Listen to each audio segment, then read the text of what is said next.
Bab 1909. Mobil masih menanjak ke atas gunung, menerobos jalan.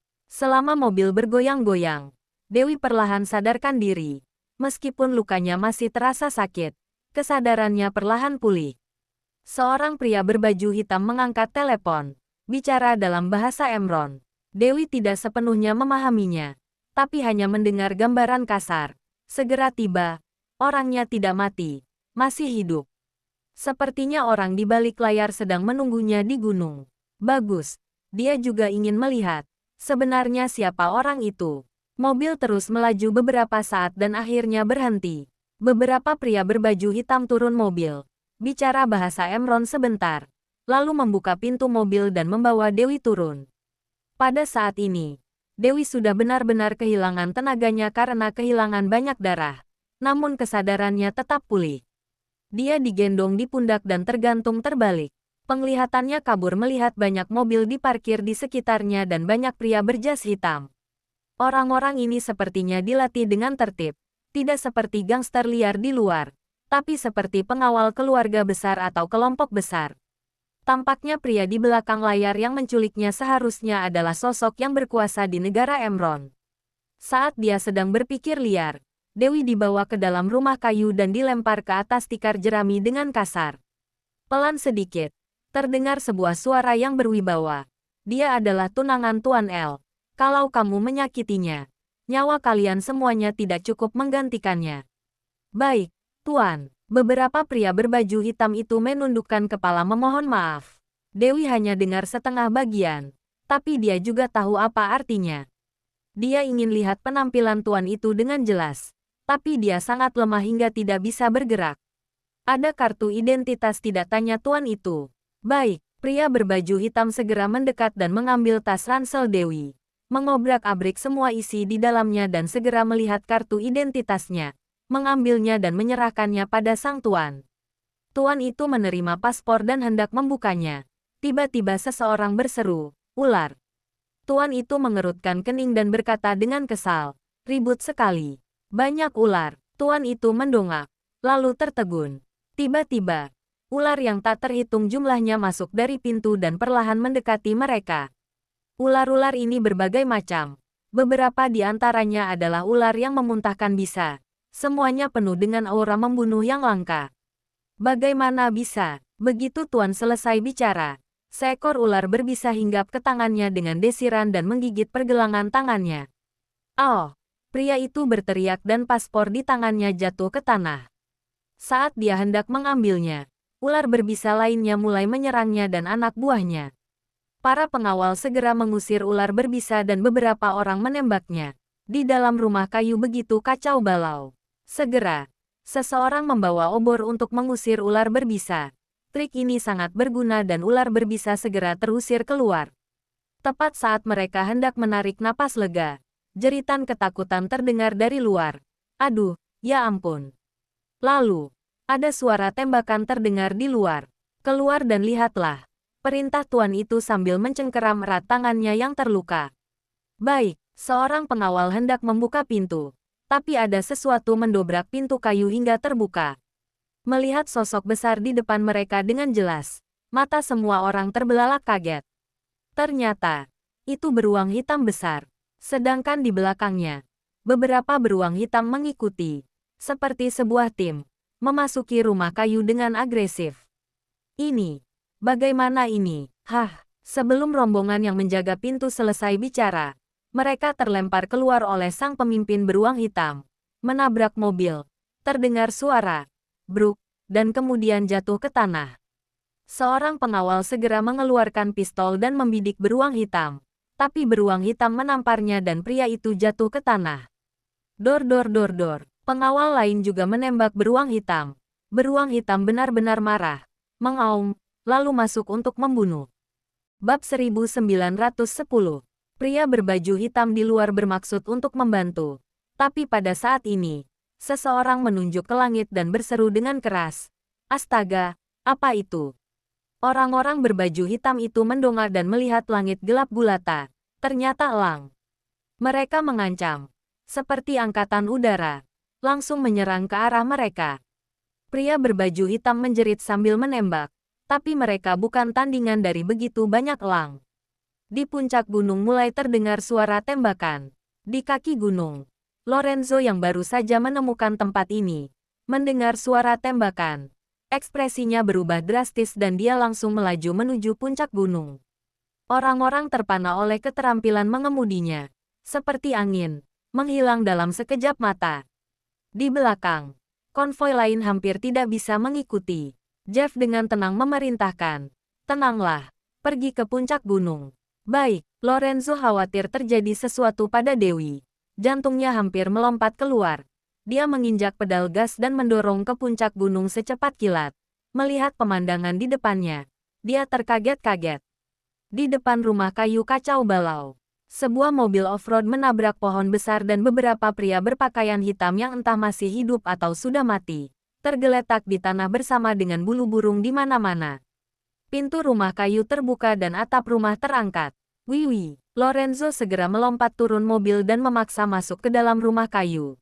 Bagian dalamnya juga berantakan, ada beberapa ular mati di tanah, serta beberapa bulu dan darah hewan.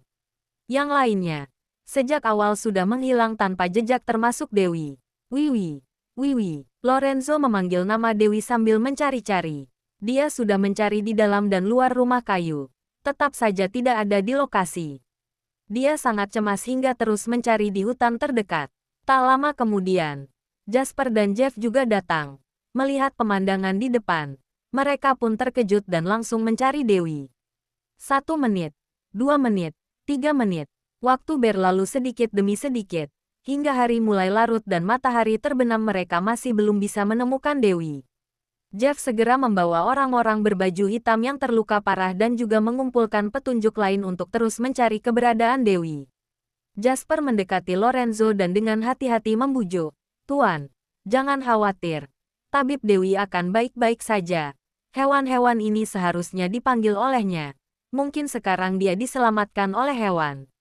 Lorenzo tidak bicara, tapi memandang ke langit dengan rumit. Pada saat ini, matahari terbenam seperti darah, mewarnai langit menjadi merah, memancarkan cahaya di hutan. Pemandangannya indah, tapi Lorenzo tidak bisa menikmatinya. Setelah sekian lama, dia berkata perlahan, "Minta Jeff pimpin semua orang untuk kembali." "Ah," Jasper terkejut. "Anda tidak lagi mencari tabib Dewi. Sekarang dia seharusnya masih berada di gunung. Tidak akan jauh. Dia terus menghindariku. Ada banyak orang. Dia tidak akan muncul," kata Lorenzo sambil merapikan pakaiannya. "Kamu membawa beberapa yang lebih cekatan untuk mengikutiku dan semua orang kembali." "Baik, aku mengerti." Jasper segera pergi mengaturnya. "Tuan, saat ini, Jeff buru-buru datang untuk melapor. Saya menemukan tas ransel Nona Wiwi dan ini." Jeff menyerahkan tas ransel dan paspor berlumuran darah pada Lorenzo. Lorenzo mengambil paspor dan melihatnya. Tentu saja, dia adalah Dewi. Membuka isi tas ranselnya lagi. Selain dokumennya, juga ada tas besar berisi perhiasan. Semuanya adalah pemberian darinya. Melihat tas perhiasan ini, sudut bibir Lorenzo menutup penuh kemenangan. Mata duitan. Ingin kabur. Tidak lupa membawa barang-barang ini. KTP dan perhiasan tabib Dewi ada di sini. Mungkin dia akan kembali untuk mencarinya. Jasper buru-buru berkata, "Bagaimana kalau minta beberapa orang menunggu di rumah kayu?" Lorenzo mengangguk. "Kirim beberapa orang untuk berjaga."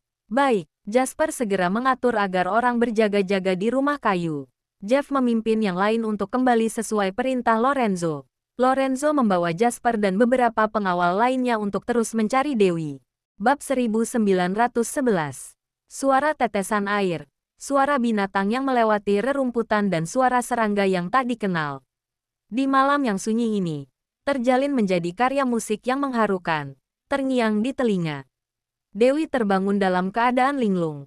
Seluruh tubuhnya mati rasa karena kesakitan. Tuhan tahu apa yang dia alami. Di rumah kayu sebelumnya, dia memerintahkan beruang hitam besar membawanya pergi di tengah kekacauan. Kemudian beruang hitam menggendongnya di pundaknya dan pergi. Tapi beruang hitam besar bergerak dengan kikuk dan sepanjang jalan tersandung. Kepalanya membentur pintu rumah kayu, pohon dan dinding batu. Lukanya terbuka lagi dan darah mengalir perlahan. Akhirnya, beruang hitam besar membawanya kembali ke gua dan melemparkannya ke tanah dengan kasar. Dewi menjerit, lalu pingsan.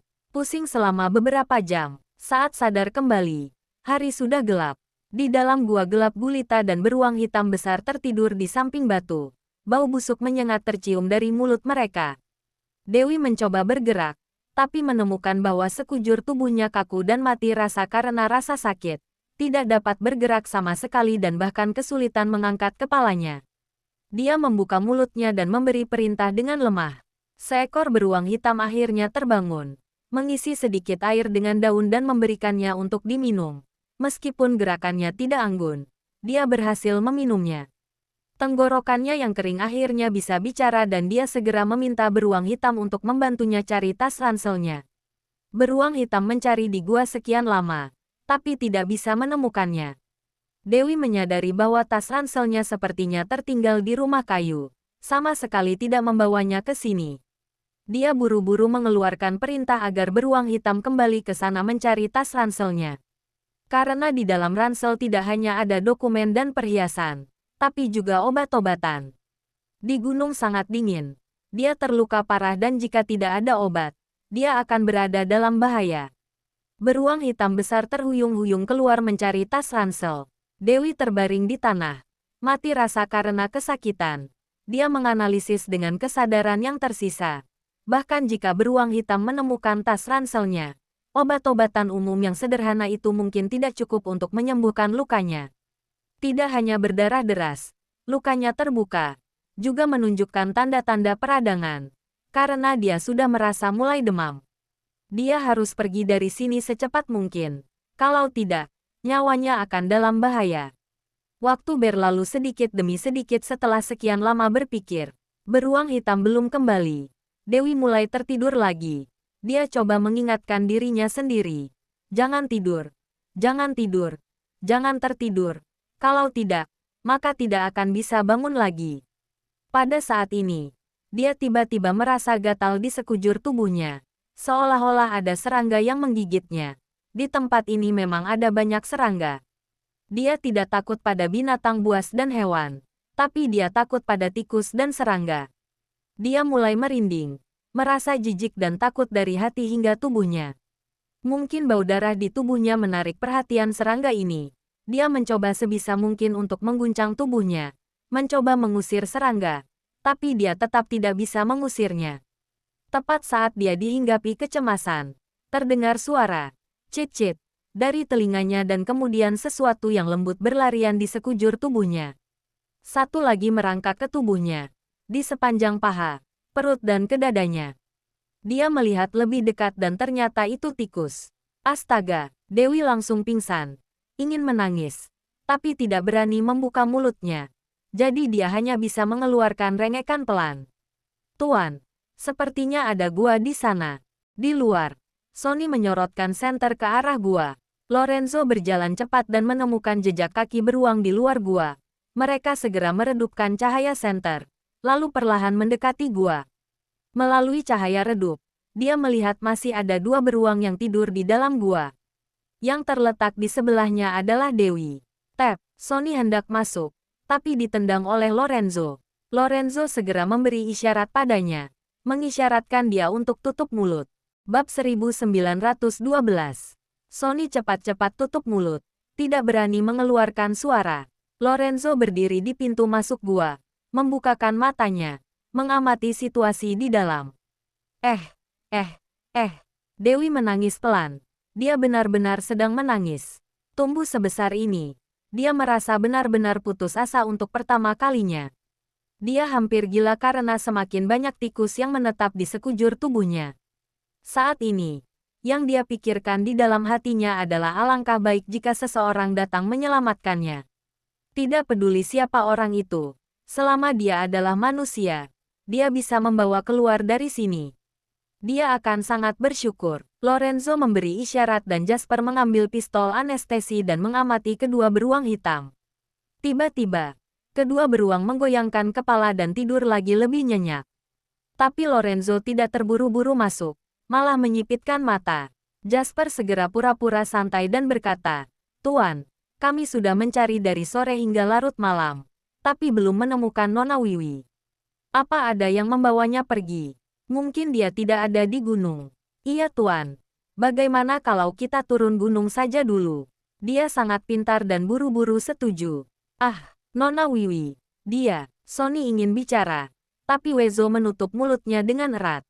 Sonny adalah orang yang jujur. Dia sama sekali tidak mengerti maksud Lorenzo. Dia hanya ingin masuk dan menyelamatkan Dewi. Wezo takut dia berbuat salah. Jadi dia tidak membiarkan bicara sama sekali. Dewi di dalam gua mendengar suara mereka dan sangat bersemangat. Dia benar-benar ingin memanggil mereka, tapi ragu-ragu. Akhirnya seseorang datang menyelamatkannya. Dan orang itu adalah Lorenzo. Namun, jika dia dibawa pulang oleh Lorenzo, kelak dia tidak akan bisa kabur lagi. Apalagi dia seharusnya sudah mengetahui identitas aslinya. Jadi dia tidak tahu bagaimana menghadapinya. Turun gunung. Lorenzo sengaja mengungkapkan. Rombongan bersiap untuk pergi. Sonny memegang batu di sebelahnya dengan satu tangan dan menolak untuk pergi. Sambil menarik tangan Wezo dengan tangan lainnya. Mengeluarkan suara rengekan. Mencoba mengingatkan Lorenzo bahwa Dewi ada di dalam gua. Wezo tidak bisa berkata apa-apa. Sonny ini benar-benar keras kepala. Jika dia merusak momen baik Tuan, entah nanti dia mati dengan cara seperti apa. Jasper memberi isyarat dan dua pengawal lainnya mengikuti Wezo untuk menyeret Sonny pergi. "Jangan pergi. Aku di sini." Benar saja. Dewi mulai panik, lalu buru-buru teriak. Tapi dia terluka parah, lemah, dan suaranya kecil sekali. Dia takut orang-orang di luar tidak bisa mendengar. Jadi dia ingin buru-buru bangkit berdiri. Tapi tubuhnya sangat kaku dan mati rasa hingga dia tidak bisa bergerak sama sekali. Dia berjuang untuk mengambil batu di tangannya dan melemparkannya keluar. Terdengar suara tuk. Pada saat ini, langkah kaki orang di luar akhirnya berhenti. Jasper bertanya dengan keras, "Suara apa itu?" "Sepertinya ada orang di dalam gua." Wezo terus bersekongkol. "Tidak ada," Lorenzo berkata. "Kamu pasti salah dengar." "Iya." Jasper segera menjawab. "Tuan bilang kamu salah dengar." "Ya salah dengar." Benar." Wezo segera menjawab. Sonny sangat cemas hingga dia hampir menangis. Tapi mulutnya dibekap oleh Wezo. Tidak dapat berbicara dan dua pengawal menopang bahunya untuk menahannya. Kalau tidak, dari awal dia sudah memaksa masuk ke gua. "Ayo." Lorenzo memanggil dan rombongan terus berjalan maju. Dewi sangat cemas. Melihat mereka akan pergi. Dia mengerahkan seluruh kekuatannya dan berteriak dengan panik. "Aku di sini. Aku di sini." Suaranya terlalu kecil. Tidak ada yang memperhatikannya. Dia panik dan terus berteriak, "Tolong." Tetap saja tidak ada yang mendengarnya. Melihat sosok orang ornak itu akan menghilang di pintu masuk gua, Dewi berteriak keras dan putus asa, "Lorenzo." Kali ini, Lorenzo akhirnya menghentikan langkahnya. "Sepertinya seseorang memanggilku." "Sepertinya begitu." Jasper sangat mengerti. "Jika aku tidak salah mendengar, terdengar seperti suara Nona Wiwi. Sepertinya berasal dari gua." Wezo menambahkan. Jasper menatap dalam-dalam. Dia benar-benar anak baik yang punya masa depan yang cerah. Bab 1913. Akhirnya, Lorenzo kembali dan dengan ragu-ragu berjalan ke dalam gua. Jasper dan Wezo mengikuti dari belakang dengan senter menyala. Sonny dan dua pengawal lainnya mengikuti di belakang. Keduanya tidak menahannya lagi. Mereka hanya memberi isyarat agar dia tidak berbicara. Sonny menutup mulutnya. Tidak berani mengeluarkan suara. Cahaya senter mencapai gua. Seperti cahaya suci merembes masuk. Membawa harapan baru. Dewi mengangkat kepalanya dan melihat sosok Lorenzo yang ramping dan tinggi. Tiba-tiba ada keinginan untuk menangis. "Akhirnya, dia menyelamatkanku. Ternyata kamu benar-benar ada di sini." Sama sekali tidak antusias, gembira, atau sedih seperti yang diharapkan. Lorenzo terlihat sangat tenang, bahkan agak cuek. Dia berdiri di depan Dewi, memandang seolah memandang rendah kehidupan yang lemah. Tabib Dewi, di sisi lain, Sonny mendekat dengan penuh semangat, mencoba mengusir tikus dan serangga di tubuh Dewi, tapi ditarik oleh Wezo dan jatuh ke tanah.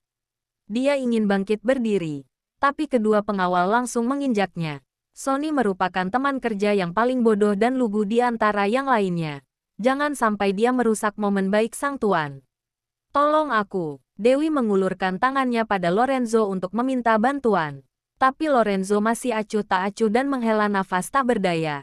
Aku memperlakukanmu dengan sangat baik. Kenapa kamu selalu ingin kabur? Bawa aku pergi. Dewi tidak mau membicarakan hal ini di dekatnya. Ada banyak tikus, semut, dan berbagai serangga yang menempati tubuhnya. Serangga masuk ke telinga. Tikus berlarian di sekujur tubuhnya.